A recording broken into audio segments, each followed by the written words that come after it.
Black Beauty by Anna Sewell. Part 1, Chapter 4. Birtwick Park. At this time, I used to stand in the stable, and my coat was brushed every day till it shone like a rook's wing. It was early in May when there came a man from Squire Gordon's who took me away to the hall.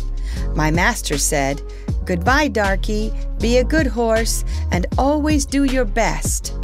I could not say goodbye, so I put my nose into his hand. He patted me kindly, and I left my first home. As I lived some years with Squire Gordon, I may as well tell something about the place. Squire Gordon's park skirted the village of Birtwick. It was entered by a large iron gate, at which stood the first lodge, and then you trotted along on a smooth road between clumps of large old trees, then another lodge and another gate, which brought you to the house and the gardens. Beyond this lay the home paddock, the old orchard, and the stables. There was accommodation for many horses and carriages, but I need only describe the stable into which I was taken. This was very roomy, with 4 good stalls. A large swinging window opened into the yard, which made it pleasant and airy. The first stall was a large square one, shut in behind with a wooden gate. The others were common stalls, good stalls, but not nearly so large.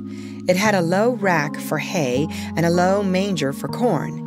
It was called a loose box because the horse that was put into it was not tied up, but left loose to do as he liked.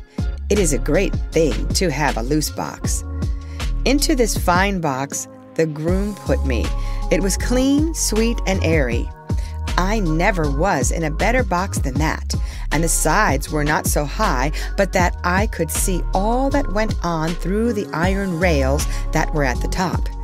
He gave me some very nice oats. He patted me, spoke kindly, and then went away. When I had eaten my corn, I looked round.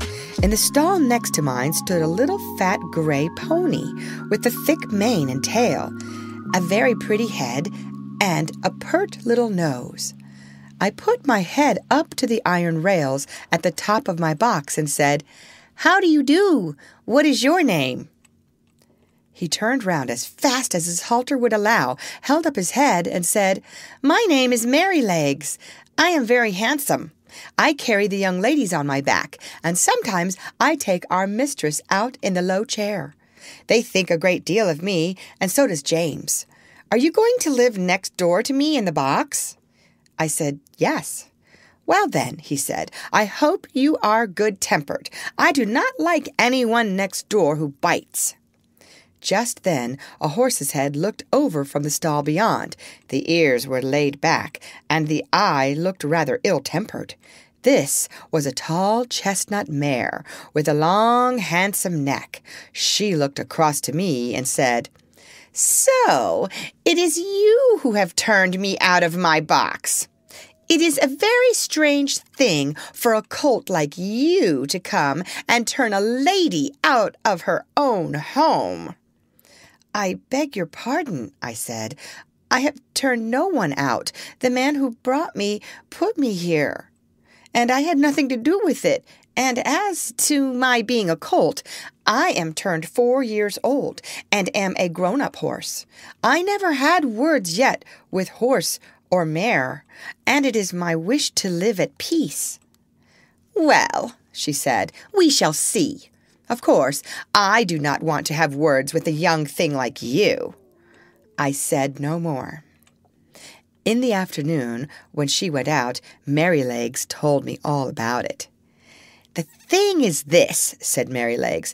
"Ginger has a bad habit of biting and snapping. That is why they call her Ginger. And when she was in the loose box, she used to snap very much. One day she bit James in the arm and made it bleed. And so Miss Flora and Miss Jessie, who are very fond of me, were afraid to come into the stable. They used to bring me nice things to eat, an apple or a carrot or a piece of bread, But after Ginger stood in that box, they dared not come, and I missed them very much. I hope they will now come again, if you do not bite or snap." I told him I never bit anything but grass, hay, and corn, and could not think what pleasure Ginger found it. "Well, I don't think she does find pleasure," says Merrylegs. "It is just a bad habit. She says no one was ever kind to her, and why should she not bite? Of course, it is a very bad habit, but I am sure if all she says be true, she must have been very ill used before she came here. John does all he can to please her, and James does all he can, and our master never uses a whip if a horse acts right, so I think she might be good-tempered here.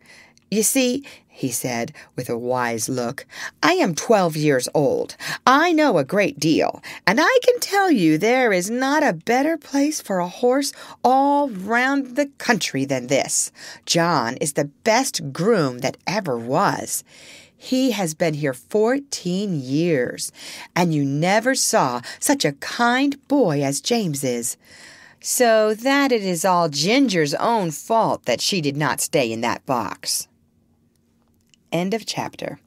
Read by Lorraine Montgomery for Lit2Go on the web at fcit.usf.edu.